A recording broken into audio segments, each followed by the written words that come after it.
"It's me, Hitomi." The payphone spits static and goes dead.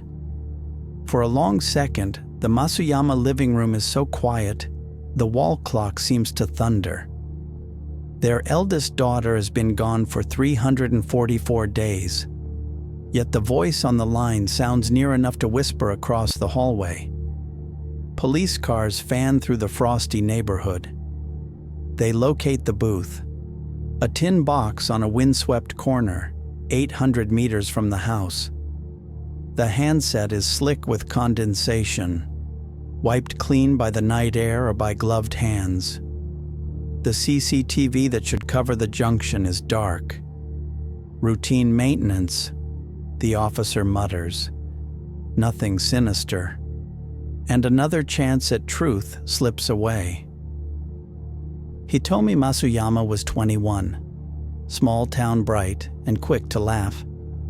She joked that she had counted the days to her wedding since childhood.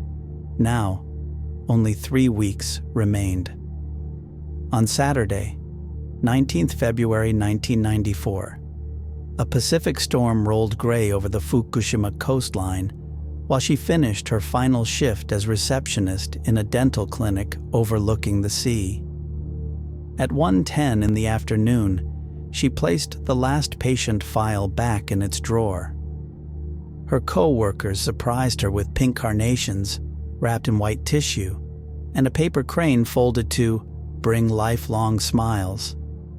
Photographs show her bowing, cheeks flushed, half hiding behind the flowers. As Hitomi shrugged on her coat, the clinic phone rang. A young female voice asked, gently, "Is Hitomi-san there?" Staff remember the receptionist's shoulders stiffening. The easy grin retreated behind a more formal smile. She glanced at the wall clock, murmured a single yes, and set the receiver down. The time code on the lobby camera reads 13:12:27 as she opens the glass door and steps into the damp February air. No one has seen her since. Exactly 30 minutes later, customers entering a convenience store 1 kilometer inland noticed a black Suzuki Alto Works idling in silence at the far edge of the car park. The engine was off, doors locked, windows clear of frost. Inside lay Hitomi's handbag, her wallet with cash still folded, her lunchbox, uneaten, neatly wrapped, and oddly, her thick down jacket. The engagement ring she removed each day for work rested in its velvet box on the passenger seat. The exterior, however, looked attacked. 2 kanji kana insults carved down the driver's door so deeply the bare metal gleamed. Baka, busaiku idiot, ugly. For investigators, the choice of words cut deeper than the steel. Records show the same slurs gouged across Hitomi's bonnet 3 months earlier and scoured into the boot lid on New Year's morning. Each time she paid a shop to respray the damage, each time the vandal returned. Home offered no refuge. At least twice a week, always after midnight. The family phone rang once, just long enough to wake the household, then disconnected. On 25th January, Hitomi wrote in her diary, "Lunch break, call from B, says she's his ex." He denies knowing her. I want to believe him, but my gut is screaming. Police quickly mapped the obvious triangle: Hitomi, her fiancé, and the woman whose initial is B. The fiancé, a childhood classmate who had re-entered her life the previous spring, told detectives he spent the afternoon in Iwaki eating ramen with friends. 5 companions confirmed the story. Toll station staff remembered the group's laughter just before 1 p.m. No fingerprints, no fibers, no mobile phone pings placed him near the convenience store. B produced a stamped time card showing she was at her Tokyo office all day. She admitted phoning the clinic once, purely to congratulate Hitomi on her engagement, she said, but insisted they had never met. Without physical evidence, police could only release both. Weeks passed. Posters bearing Hitomi's timid smile spread along rail lines and school gates. Search teams dragged irrigation canals. Divers combed breakwaters. Volunteers trudged cedar forests where drifting snow muffled every shout of her name. And then, nothing. Even rumors thinned. Until the call. 4 January 1995, 3 minutes past 10. Hitomi's younger sister answered the phone, cradling the receiver against woolen pajamas. Moshi moshi.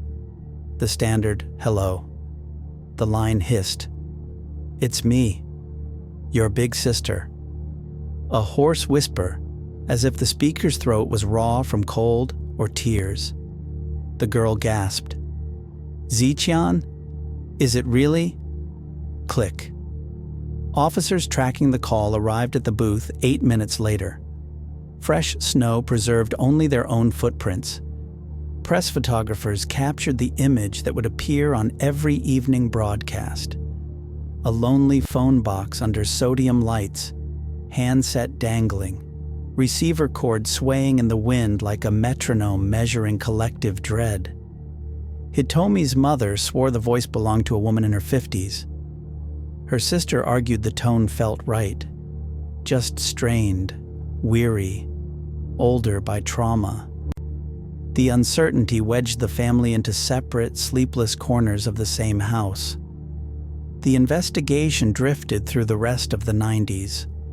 Japan's legal system still imposed a 15-year statute of limitations on kidnapping, resulting in death.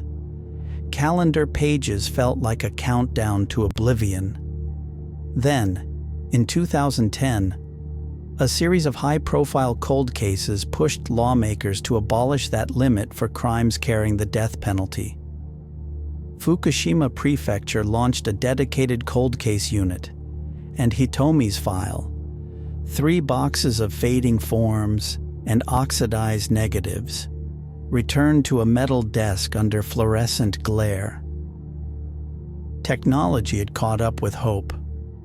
Forensic technicians used vacuum devices to lift dust and fibers from inside the Suzuki, then teased trace DNA from the material. Genetic ghosts invisible to 1994 microscopes.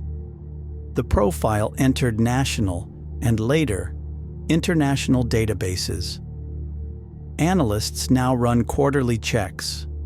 The day an obscure cousin uploads a home ancestry kit, an alert could ping across a detective's laptop like a fire bell. The prefectural police also registered Hitomi's disappearance under Japan's reward fund scheme. Posters around Tohoku stations now feature a QR code beside her image, directing commuters to a form that accepts tips in Japanese, English, or Korean. The cash amount is unpublished, but officers confirm a substantial sum awaits useful information.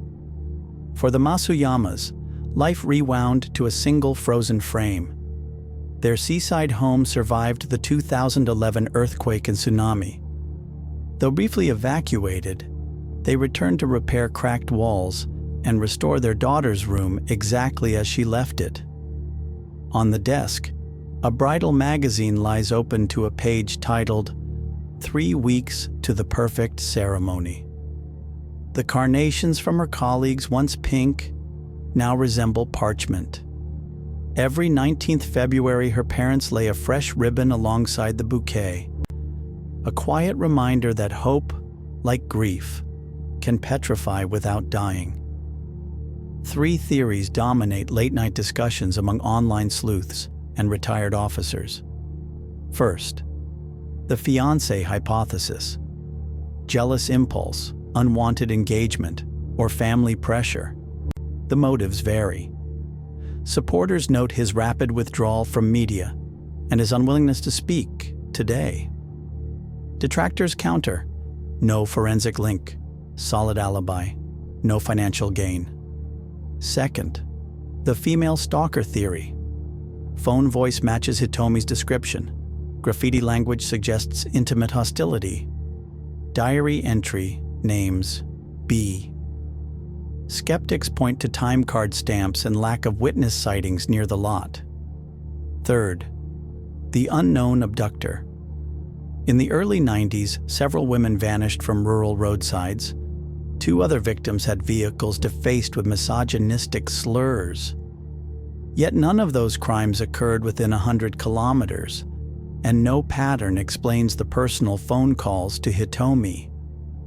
Perhaps the answer hides not in a grand theory, but in a small detail overlooked. A glove tossed into a clinic bin. A key scratch too deep for repaint. A voice print lost on an aging tape. Somewhere a fragment of DNA waits for a family tree to grow large enough to recognize it. Hitomi Masuyama would be 52 this year.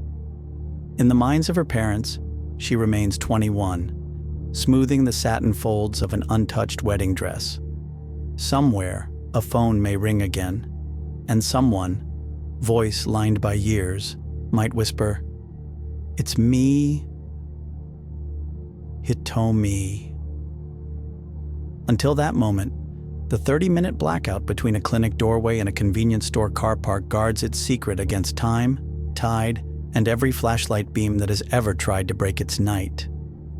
If you know anything, if the words Baka Busaiku carved into black paint spark any memory, contact Fukushima Prefectural Police and join the search by sharing Hitomi's name. Because the most haunting crimes are not the brutal ones solved in courtrooms. They are the quiet puzzles still waiting, just beyond the last payphone ring, for someone to listen carefully and pick up the line.